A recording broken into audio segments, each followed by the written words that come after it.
Already done some comparison videos to the base units in the mod versus the original game from way back when, just to put things into perspective how truly high this mod is aiming. But, as many of you have pointed out, I've avoided the biggest of the badasses that this mod has to offer: super capitals. So in today's quick video, we're going to be looking at the super caps currently available in skirmish mode for the Rebels, the Empire, and the capital special stations on some maps where you can build some crazy stuff. Let's get into it. Nothing beats the first time we see the Rebel fleet all together. This isn't a couple of fighter squadrons at the Battle of Yavin. This is the proper Rebel fleet, taking the fight to the Empire's new death machine. The fleet's command ship is the heavily modified MC-80A Star Cruiser Home 1, under the command of Admiral Akbar, which is exactly what we see in the mod. In-game, it's just as tanky as you'd expect, with those overloaded shields that make it a great brawler, as long as the enemy isn't packing any kind of heavy ordnance that can punch through its defenses. The Rebels also somehow get their hands on a Secutor-class super carrier, also known as the Battle Carrier. Not sure how the Rebels got one of these, but man, is it cool. Empire also gets one of these in its fleets, so you can build it for both factions. I love these animated turrets all turning in sync, and its absolute absurd number of fighter squadrons this thing can field. Dropping into combat, it performed as you'd expect. Decent covering fire for its squadrons coming from the top deck, but if it gets into a shooting match with anything that's got a little bit of weight and heft to it, it's gonna start losing subsystems fast. In other words, don't toss your carrier to the front lines. Simple. The Empire and the Rebels also get the next ship, the Bellator. This thing is 7,200 meters of Republic and later Imperial U.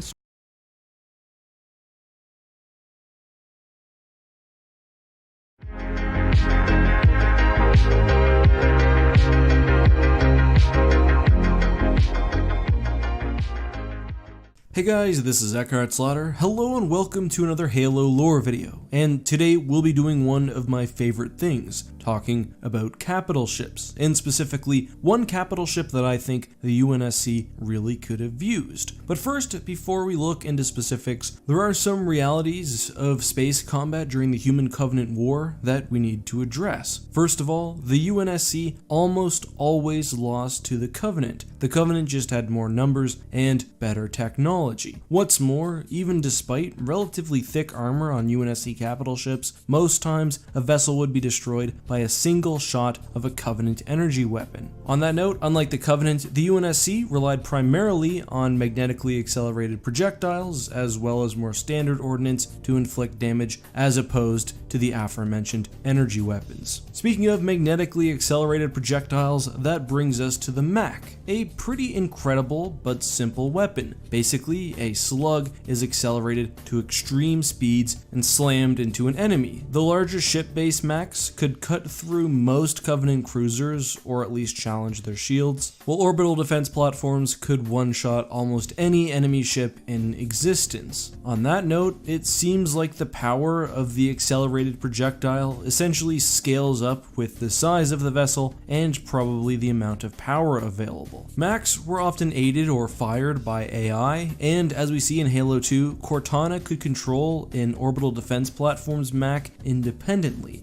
Although UNSC capital ships were not typically equipped with Cortana-level AI, dumb artificial intelligences were capable of performing specialized functions and could not only stand in for humans, but actually improve on their performance. Alongside AI, larger UNSC vessels, like the 1.2 kilometer long Marathon, were crewed by over 1,000 souls and also extremely expensive to make, and thus valuable as the war progressed. I think based on the features of the UNSC Navy that I've highlighted so far, some of you may have guessed where I'm heading with my created ship. But basically, my idea is that the UNSC should have created a line of extremely stripped down capital ships. Ships that were more so even than, say, a UNSC frigate, essentially just a floating MAC tube. I'm talking a long and slender vessel, without any real armor, without crew quarters, transporters, without missiles or point defense cannons, and certainly without the ability to transport cargo. A ship that is probably longer than even a marathon cruiser, but which is much, much less massive. Most of the ship would have been a barrel, and any important systems probably would be centralized near the rear. That includes reserve ammunition and of course any necessary engine systems. The genesis of the idea was such: given that humanity was weak on both resources and manpower, this ship allows them to save on the cost of ship armor, weapon systems, electronics, and whatever else, while also creating a vessel which would be significantly undermanned compared to a comparably long cruiser. Ideally, a specialized AI would control all features of the vessel, but if necessary, we would also include a very small skeleton crew. I'm talking under a dozen persons. The point is, we're creating something that's disposable from both a morale and ethical standpoint, as well as a resource standpoint. However, in doing so, I'm also trying to maintain what I see as by far the most useful aspect of a UNSC vessel, its MAC cannon. And as I alluded to before, UNSC ships were already built around this axial gun, but again, this is meant to be even more stripped down, with no attempt to carry troops, fighters, vehicles, or anything else. Even UNSC frigates have significant storage space, and the removal of this would hopefully represent significant cost and space savings. Obviously, this is basically a glass cannon, a ship meant to operate at range, probably with a mid-powered MAC. My hope is that making the vessel longer somehow allows the MAC gun to be more effective, but I don't know whether the science works out there. Either way, it would have the power of at least a comparably long vessel without the similar bulk and cost. While these ships are fighting away from range, the larger vessels would hopefully be performing the bulk of up-close combat. Now, there's still a lot of issues here, and the main thing that drew me to creating this ship is the recognition that basically everything in the UNSC is a glass cannon, but just pretends it's not. So, although we can't fix the doctrinal issues of the UNSC, which, to be fair, were caused by the fact that they're facing an almost comically more powerful foe, we can try to work within the existing confines, focus on what works, while trying to eliminate as many weaknesses as possible. Any extra space and power available on this vessel would be given to oversized lateral thrusters so that the ships could hopefully avoid enemy fire while continually firing rounds. Nonetheless, whenever these ships are in battle, there's definitely a potential for serious losses. They have no point defense, they're so under-armored that most enemy munitions will destroy them in 1 or 2 shots, and just generally, they're only really effective in cases where they can pick away at the enemy. That's why, if the Covenant jumped in close range, these capital ships would be encouraged to run, live, and fight another day. Of course, it would be a very difficult decision to not take survivors with you, or to launch fighters before retreat, but those lessened capabilities are the requirements of such a heavily specialized vehicle. And I can really see these glass cannons working best in group, perhaps even with some sort of central hub ship.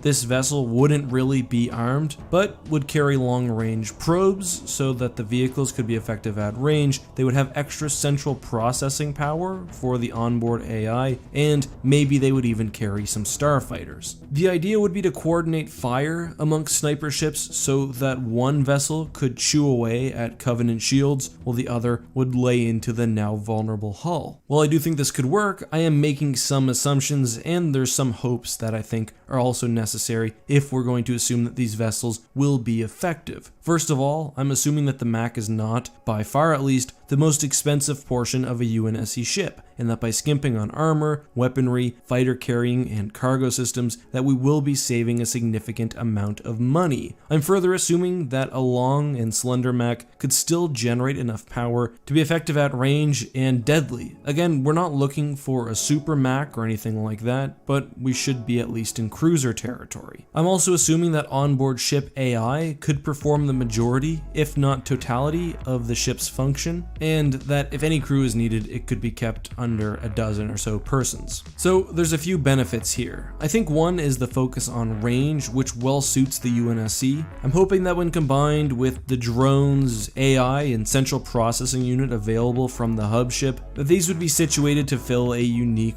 role. This also means that these sniper ships will be much more useful on the offensive, where the UNSC is more capable of dictating combat ranges, but that's not necessarily a bad thing. Again, know where the ships are needed, retreat otherwise. I also think that these ships would be easier to manufacture just because there are less parts, and of course if one is blown up, we have less resources gone and less lives lost. Generally, we know the UNSC